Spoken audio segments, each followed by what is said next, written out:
Welcome to How Preschool Teachers Do It. This is Alison Kentos. I am an early childhood educator. And this is Cindy Tarabush. I am an early childhood consultant.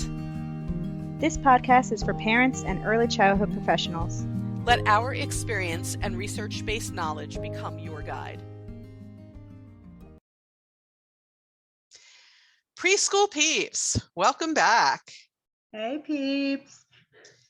In last week's episode, we were talking about some startling information, I thought, about suspension and the definition of it in the early childhood years, about the statistics having to do with preschool suspension and expulsion, and the fact that teachers they need more resources, tools, and support, basically.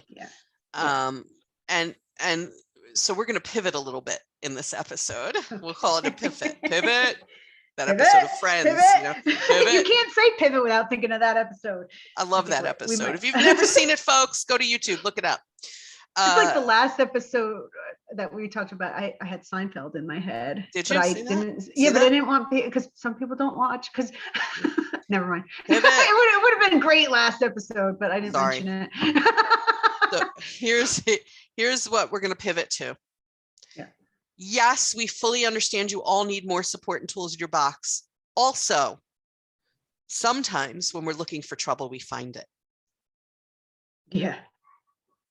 I think that's just true in life, not just in your classroom. We have perceptions, biases, and situations that occur, experiences, that sometimes, without us realizing we're doing it, cause us to look for the trouble. And so we will find it. I read about such an interesting study. And it was fascinating. So there was a group of preschoolers, all of whom were behaving in this observation. And yet teachers sort of found reasons to talk to some of the children about their behavior, but everyone was behaving. When you look for trouble, you will find it. You will find it. And I think that we have to sometimes take a deep breath and think, am I being impartial, unbiased? Do I have expectations of trouble from this human being for how what their culture is, how they look, or whatever? And we know that we mentioned this last time, but we're going to talk about it maybe a little bit more along with other things. We know that disproportionately, the statistics show that disproportionately young Black boys are the receivers of disciplinary measures, suspensions, and expulsions more than any other group of children. And again, I'm going to pull up, some of you saw me do this in the last episode. I'm sorry if I'm looking down on YouTube. I'm looking at my iPad. Recently, I'm quoting, I'm not making this up, I'm quoting from an article. New data revealed 250 preschoolers are suspended or expelled every day. This statistic comes from that article, but there are many more articles that talk about this. This isn't the only one. It's just the one I happen to have on my iPad.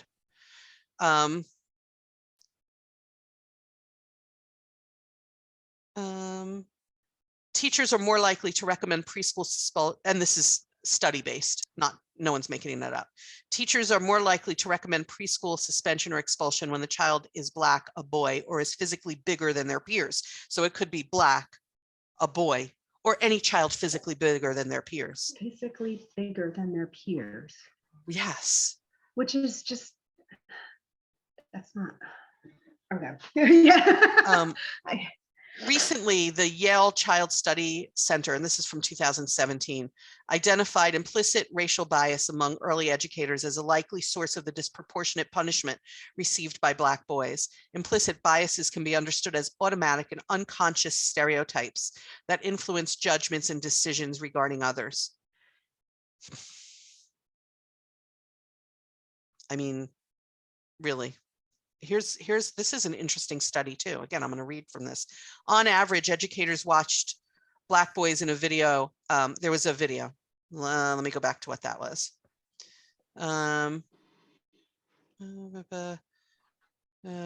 Watch black boys in a video more closely. Okay. On average, educators they had videos they were watching of preschool children here. In the study, I found it. In the study, teachers watched a video of preschoolers and were asked to identify potentially challenging behaviors. On average, educators watched the black boys in the video more closely and sometimes flagged them as displaying challenging behavior. What participants did not know was that the video featured no challenging behavior. These findings indicate that many of the underlying causes of preschool discipline may not be rooted in child behavior, but rather flaws in adults' decision-making processes.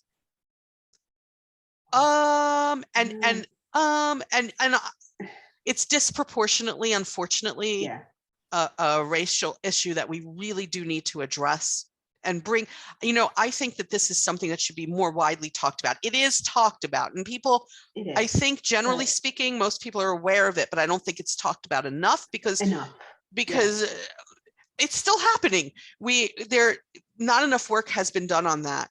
I also think that when you look for trouble in other ways, like those children who are bigger than their peers, why do we assume that children who are bigger than their peers, we start to watch them more without even realizing it? Yeah, because I was like, why is that? What's the mentality there? Yeah, that surprised me. Because I knew about the boys and I knew about the race, but just being sadly, I knew it too. Bigger, I know. But being physically bigger just doesn't.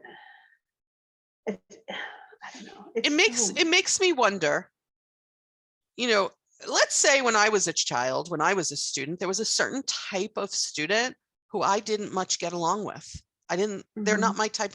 Am I watching those similar children who are similar to the people I didn't like as a child? Am I, as a teacher, watching them more closely because I had experiences with similar personality types? So you're like kind of like suspicious of this type of person, the way they look or whatever, because you had that experience, but not all children that look like that are like that.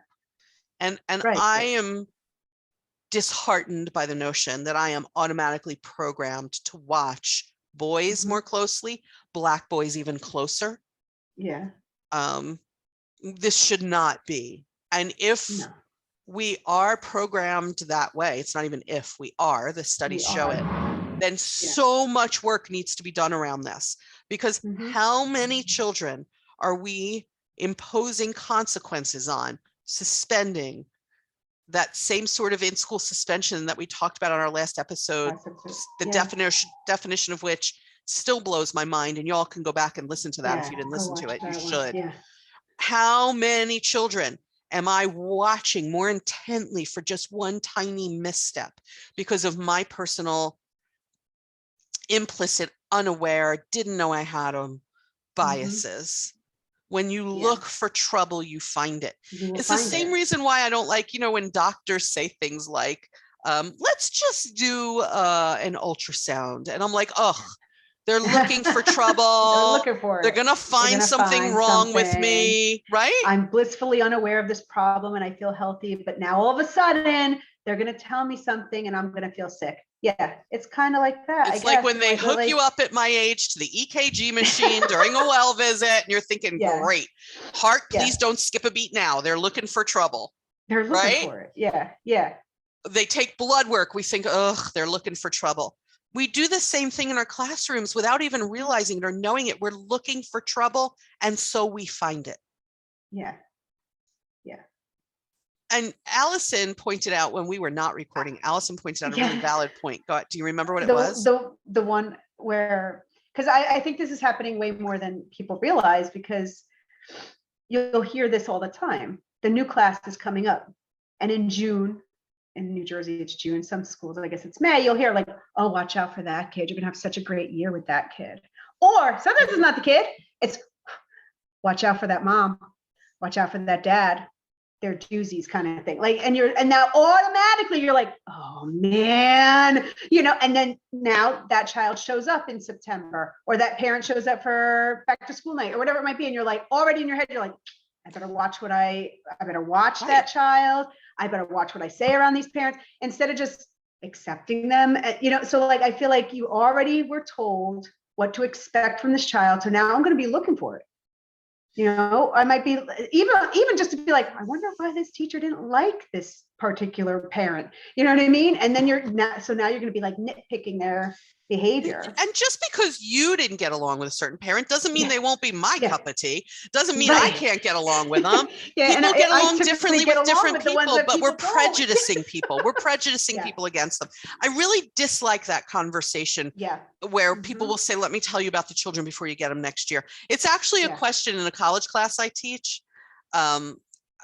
It's about challenging behavior. There's a question about, what would you say to next year's teacher, if anything, about this child in a case scenario?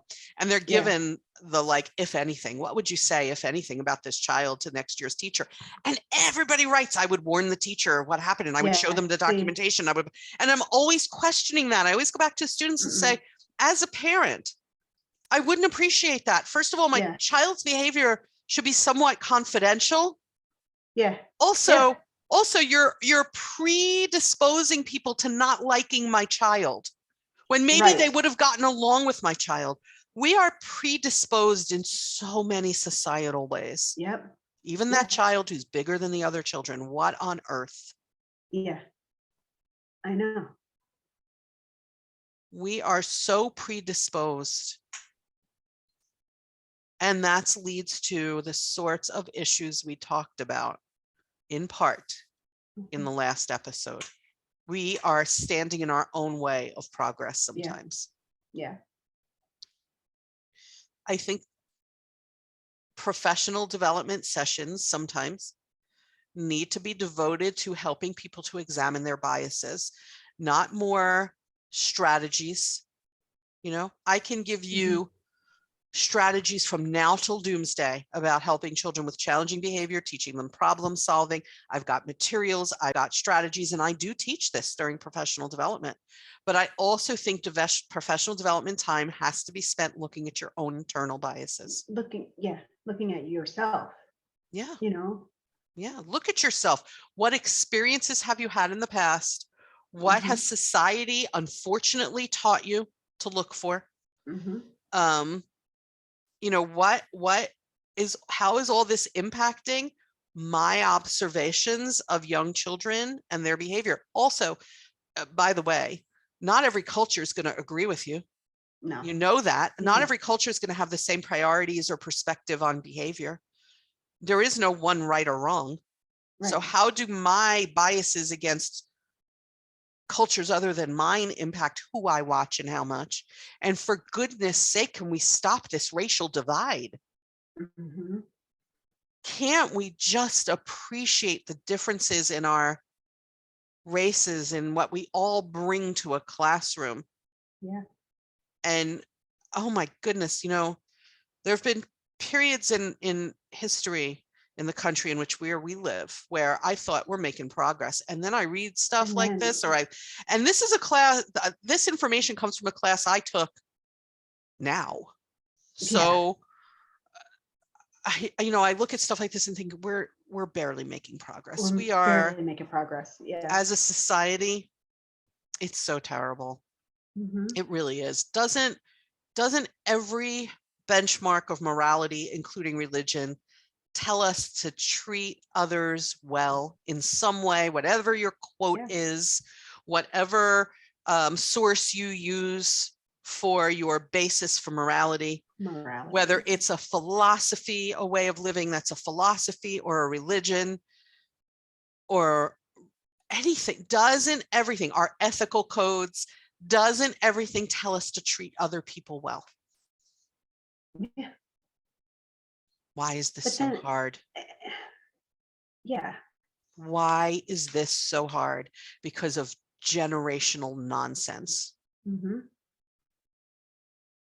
And I'm going to go back to something we said in the last episode that I think is going to be a thread going through maybe even the next episode, a little bit. Not a strong thread, but a little bit.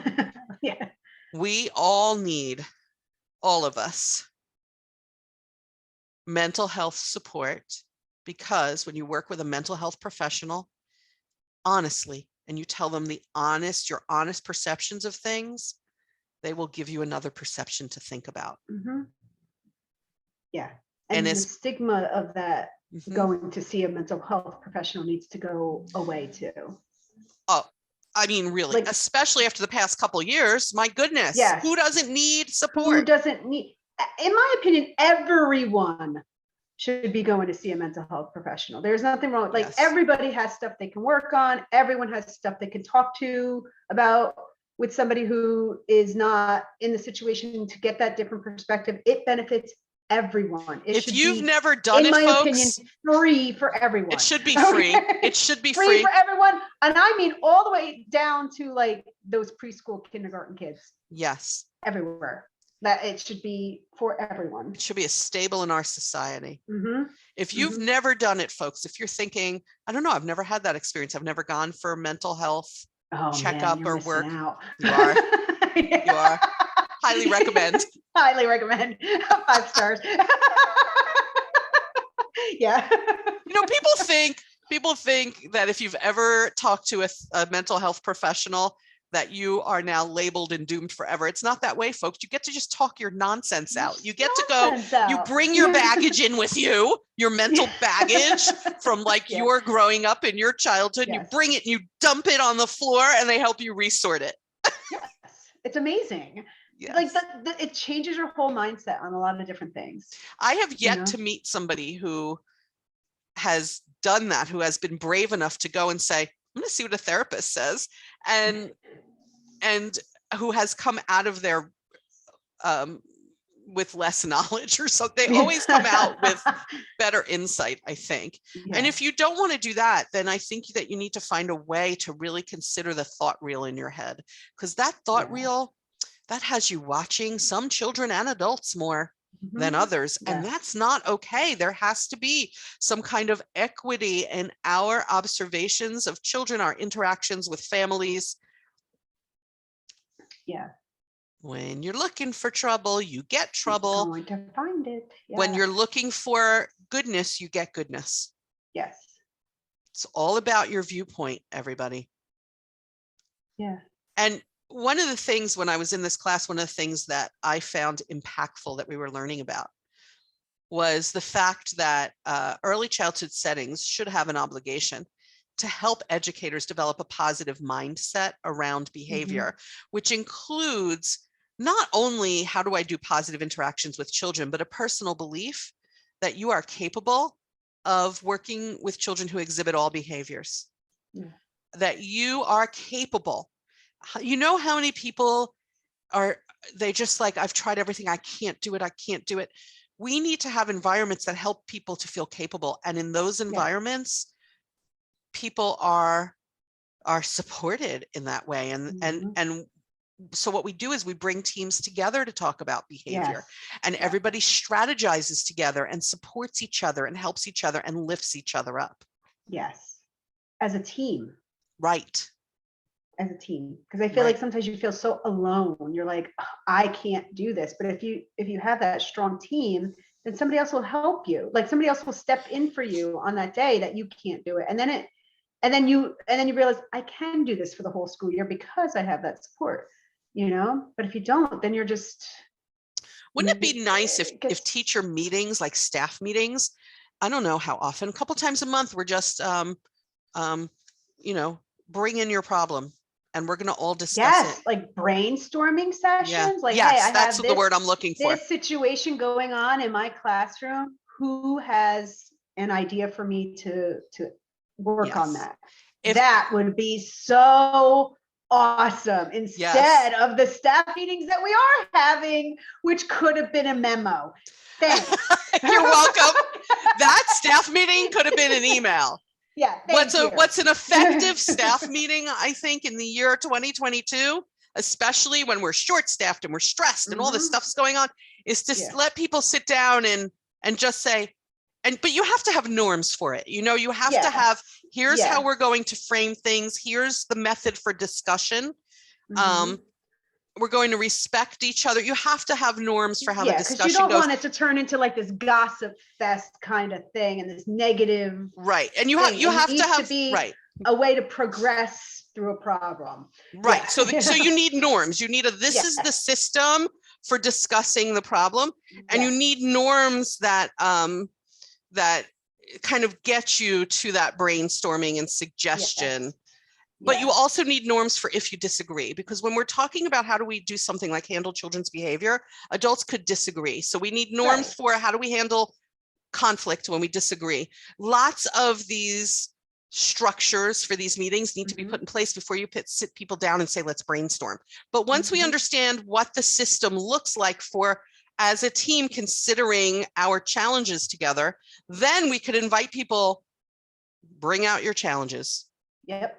Little twist on Les Mis's Bring Out Your Dead. Bring out your challenges. That's what I think of when I think of that. I'm sorry. Sorry, folks. Bring out your challenges. Cultural references today. We are. Bring them out. Bring them out. Put them on the table. And let's all see if some of us have suggestions that can help this person. And, you know, there are times, why does that make me feel capable? Because even though I may be bringing a problem this time and I'm not sure what to do, there's going to be somebody else who brings a problem where I'm like, oh, I've dealt with that, or I've done that, or I have an idea. Yeah. And it becomes more of a collaborative conversation, which makes everyone in the setting feel like they're capable human beings. Yeah. In addition to providing everyone with whatever outside consultation and support they may need. Yes. Right. Okay. So now that we've solved how do we have more effective meetings in educational programs. Yeah. I do want to bring us back around to implicit bias. There was an earlier episode of this podcast at some point where we talk about implicit bias. You may not know, of course, it's implicit, it's hidden. You don't know what your biases are necessarily.